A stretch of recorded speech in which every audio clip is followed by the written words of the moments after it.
In accounting, we have many principles, assumptions, and concepts that help us determine the proper way to account for transactions. Let's look at a few of the basic ones. In this short video, we'll learn about 4 principles and concepts that guide us in accounting.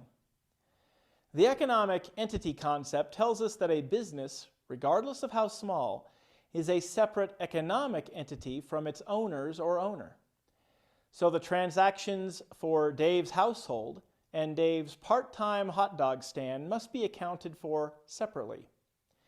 Note that this is only a financial accounting rule. Legally and for tax purposes, there may be no difference between the transactions for Dave's household and Dave's hot dog stand.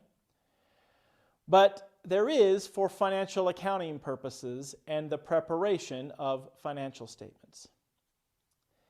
The going concern concept assumes that businesses will continue indefinitely into the future unless otherwise reported. This is reviewed annually by external auditors. For investors and creditors, they should assume that the business will continue in business for the foreseeable future. Hence, the business is a going concern.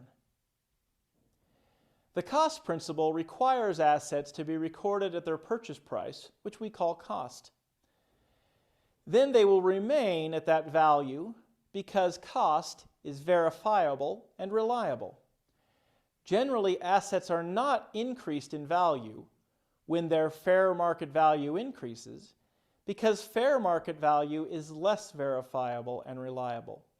Of course, there are some exceptions to the cost principle, but those exceptions tend to be more advanced topics. Financial transactions must be recorded and reported in a stable, accepted currency, usually of the country where the business operates, but dollars, euros, and pounds are also acceptable. In the U.S., amounts are recorded in dollars. The dollar is considered a stable unit of measure. Throughout your study of accounting, you will learn more principles, concepts, and assumptions that make up GAAP and help guide our accounting for financial transactions. That concludes this brief review of some of the basic principles, concepts, and assumptions for financial accounting.